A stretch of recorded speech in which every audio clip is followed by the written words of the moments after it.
ये घटना जो है महाराष्ट्र की है। महाराष्ट्र में औरंगाबाद है और उसी के पास एक और टाउनशिप है जिसका नाम है सतारा। तो घटना है सतारा की और तारीख है 8 सितंबर 2017 यानी 8 ऑफ सितंबर 2017। तो 8 सितंबर की यह घटना है और घटना कुछ ऐसी है कि सतारा में एक खुशहाल परिवार रहा करता था जिसमें जो हस्बैंड हैं वो बैंक मैनेजर थे और जो वाइफ है वो हेल्थ डिपार्टमेंट में ऑफिसर थी और इनके 2 छोटे छोटे बच्चे भी थे और हस्बैंड वाइफ की उम्र यही समझ लीजिए 35 से 40 के बीच होगी। तो एक जिसे कहते हैं ना कि आइडियल फैमिली, हैप्पी फैमिली, यहाँ सतारा में एक फैमिली ऐसे ही रहती थी। लेकिन हुआ ये कि 8 सितंबर 2017 की रात को बैंक मैनेजर जिनका नाम जितेंद्र नारायण होलकर है, उनकी अपने ही घर में बड़े ही रहस्यमयी परिस्थितियों में हत्या कर दी गई। कातिल जो है वो घर में घुस आए थे और उन्होंने किसी तेज धार हथियार से गला रेत कर होलकर साहब की जान ले ली। घर में जो दूसरे लोग थे यानी पत्नी और बच्चे वो दूसरे कमरे में सो रहे थे और उनके कमरे को इन कातिलों ने बाहर से लॉक कर दिया था, बंद कर दिया था ताकि वो रिएक्ट ना कर पाएं और अपने जो भी होलकर साहब हैं, अपने परिवार के जो मुखिया हैं, उनको बचाने की कोई भी कोशिश या कोई हरकत ना कर पाएं। शुक्रवार का दिन था, बेसिकली शुक्रवार की रात थी जिस दिन यह घटना हुई। अगले दिन यानी शनिवार को यानी 9 सितंबर को जब फैमिली मेंबर्स ने इस बात को रियलाइज़ किया कि कोई अनहोनी हो गई है, दरवाज़ा बंद है, खुल नहीं रहा है, तो उन्होंने बड़ा शोर मचाया, आसपास के लोग जुटे और उसके बाद यह दहला देने वाली खबर सामने आई। लाश जो है लोगों ने देखी और उसके बाद पुलिस को इसके बारे में इत्तला दी गई। चूंकि मामला बेहद संगीन था, सतारा पुलिस मौका वारदात पर पहुंची और पहुंचकर पुलिस ने लाश को बरामद कर पोस्टमार्टम के लिए भिजवा दिया और इसी के साथ एक सनसनीखेज मर्डर केस की तफ्तीश चालू हुई।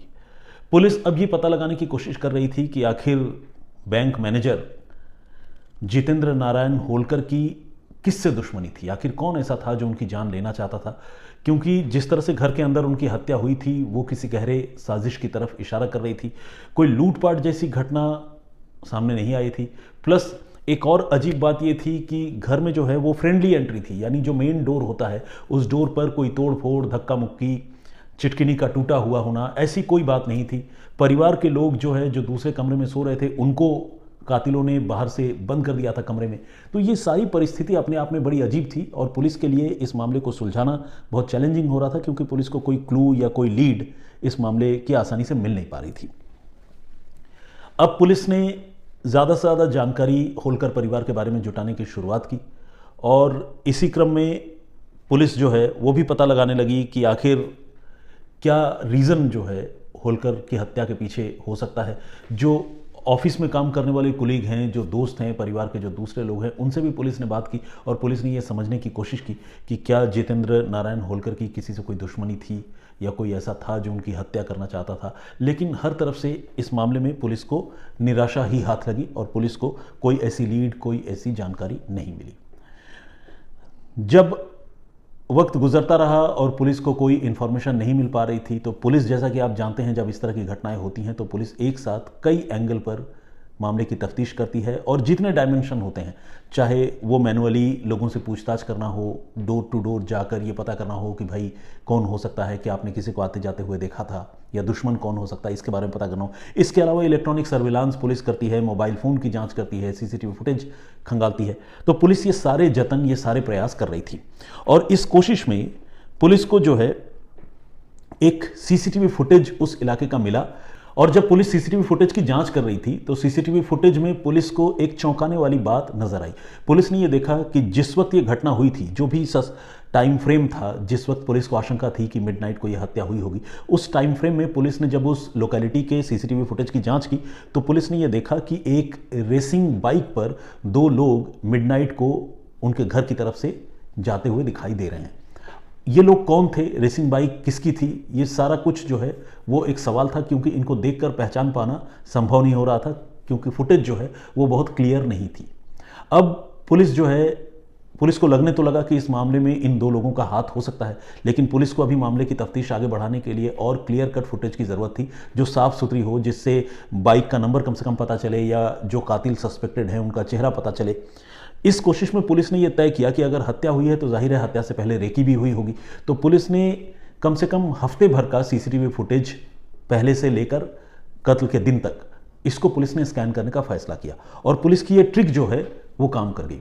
हुआ ये कि पुलिस ने देखा कि ये जो रेसिंग बाइक घटना के दिन सीसीटीवी फुटेज में नजर आई थी, वही रेसिंग बाइक होलकर परिवार के का जो मकान है उसके ठीक सामने घटना से तकरीबन 5 रोज पहले खड़ी थी।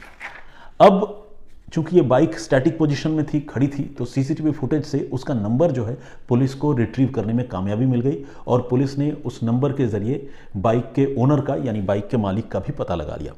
इस आदमी का नाम था किरण गनोरे। किरण गनोरे जो है कोई मामूली आदमी नहीं था, बल्कि सतारा में एक शिवसेना का लीडर था और उसकी अपने इलाके में अच्छी खासी रसूख थी, लोग उसको मानते भी थे। अब किरण गनोरे की बाइक 5 दिन पहले होलकर परिवार के घर के बाहर खड़ी थी और फिर बाद में कत्ल के वक्त भी है उस बाइक पर 2 लोग जाते हुए नजर आए। पुलिस ने यह भी पता किया कि किरण गनोरे की बाइक पर सवार ये जो 2 लोग हैं इनमें किरण तो नहीं है, लेकिन फुटेज को देखकर जो है ये कंफर्म हो गया कि नहीं, वो बाइक किरण की बेशक है, लेकिन किरण उस गाड़ी में बैठा हुआ नहीं है। तो कहने का मतलब कत्ल को अंजाम देने में किरण का कोई हाथ सीसीटीवी फुटेज में कम से कम लग नहीं रहा था। लेकिन सवाल यह था कि आखिर किरण की बाइक कातिल कैसे इस्तेमाल कर रहे हैं, और वो भी कोई एक दिन की बात नहीं थी। कहीं ऐसा तो नहीं कि किरण की बाइक कातिलों ने चुरा ली हो।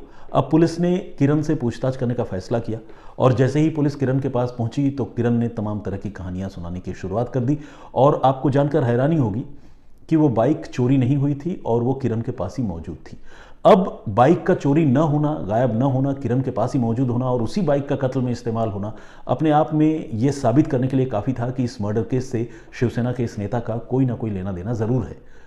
अब पुलिस ने किरण को ऑफिशियली अरेस्ट कर लिया और फिर उससे सख्ती से पूछताछ की। ऑफिशियली अरेस्ट होने के बाद किरण ने इस कत्ल के पीछे की जो कहानी सुनाई उसे सुनकर लोग सहम गए, खुद पुलिस वाले भी हैरान रह गए। इस मर्डर को किरण ने ही अंजाम दिलवाया था और इस मर्डर के लिए 2 लाख रुपए की सुपारी दी गई थी। और आपको जानकर हैरानी होगी कि यह सुपारी भी किसी और ने नहीं, किसी गैर ने नहीं, किसी बाहरी दुश्मन ने नहीं, बल्कि खुद जितेंद्र नारायण होलकर की पत्नी भाग्यश्री ने दी थी। यानी भाग्यश्री ने खुद अपने हाथों से अपनी मांग का सिंदूर मिटाने के लिए कातिलों को 2 लाख रुपए की सुपारी दी थी। और ये सुपारी किरण गनोरे के जरिए 2 किलर्स को दी गई, जिनके नाम मैं आपको बताता हूँ। एक का नाम तो शेख हुसैन है और एक का नाम है तौसीफ शेख। तो ये 2 लड़के हैं जिन्होंने इस कत्ल को अंजाम देने का फैसला किया था और तेज़धार हथियार से इन दोनों लड़कों ने उस रात जितेंद्र नारायण होलकर की हत्या की थी। लेकिन भाग्यश्री ने अपने पति की हत्या क्यों करवाई? क्यों उसने 2 लाख रुपए की सुपारी दी? किरण गनोरे इस मर्डर केस को अंजाम दिलाने के लिए क्यों राजी हो गया? क्यों सुपारी किलर्स का उन्होंने इंतजाम किया? जो सुपारी किलर थे वो कौन थे? वो क्यों राजी हुए? अभी इन सारी बातों से पर्दा उठना बाकी था। तो कहानी कुछ यूं है कि जितेंद्र नारायण होलकर और भाग्यश्री होलकर, इन दोनों की शादी मैं 2017 की बात कर रहा हूं, उससे कोई 15 साल पहले हुई थी और कई सालों तक दोनों के रिश्ते काफ़ी मधुर रहे, काफ़ी अच्छे रहे। लेकिन धीरे धीरे पति पत्नी के रिश्तों में कड़वाहट घुलती चली गई। मधुर यूं भी रहे कि आपको जैसा कि मैंने बताया कि इन दोनों के 2 बच्चे भी हैं, एक बेटी है, एक बेटा भी है। लेकिन हुआ ये कि गुजरते वक्त के साथ जितेंद्र नारायण होलकर को ये लगने लगा कि उनकी पत्नी जो हेल्थ डिपार्टमेंट में ऑफिसर है भाग्यश्री, उसका किसी और से अफेयर है। और एक शक का कीड़ा जो है वो जितेंद्र के दिमाग में घर कर गया था और इसी शक की वजह से जितेंद्र अक्सर भाग्यश्री से बदसलूकी किया करता था। यहाँ तक कि कई मौके ऐसे भी आए जब जितेंद्र ने अपनी पत्नी भाग्यश्री पर हाथ छोड़ दिया और वो भी छोटे छोटे बच्चों के सामने। और जब ये तकरीबन रोज़ की बात बन गई, घर में क्लेश, गृह कलह जो है वो रोज़ की बात बन गई। अक्सर पति पत्नी के बीच में लड़ाइयाँ होने लग गई। लड़ाइयाँ जो है वो लगातार बद से बदतर होती जा रही थी। भाग्यश्री को रोज़ वो पीटता था।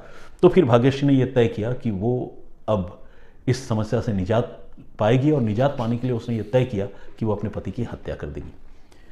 इस फैसले के बाद उसने किरण गनोरे से बात की। किरण गनोरे को वो पहले से जानती थी क्योंकि उसने कभी किसी मोड़ पर उससे किरण की मुलाकात हुई थी और किरण को उसने कुछ रुपए उधार के तौर पर भी दे रखे थे। तो एक तरह से देखा जाए तो किरण जो है भाग्यश्री के एहसान तले दबा हुआ था और दोनों के बीच में अच्छे रिश्ते भी थे।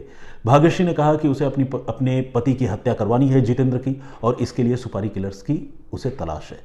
किरण जो है उसे लगा कि ठीक है, अगर ऐसी बात है तो वो मदद करेगा। ऑब्वियसली जो भी कत्ल करते हैं या इस तरह के किसी भी गुनाह में शामिल होते हैं, उन्हें लगता तो यही है कि वो कभी पकड़े नहीं जाएंगे, बहुत ही चालाकी से और समझदारी से काम करेंगे। तो किरण को भी यही लग रहा था। उसने 2 बेरोजगार नौजवानों से बात की, जिनमें एक का नाम तौसीफ शेख और दूसरे का नाम मैंने आपको बताया शेख हुसैन। ये 2 लोग हैं।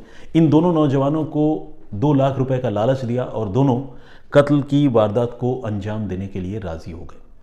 और फिर तय प्रोग्राम के मुताबिक पहले तो इन दोनों लड़कों ने किरण की बाइक से ही उसके घर की रेकी की कि वो जितेंद्र नारायण कब घर आता है, कब सुबह निकलता है, ड्यूटी पर कब जाता है, इन तमाम चीज़ों के बारे में जानकारी जुटाई।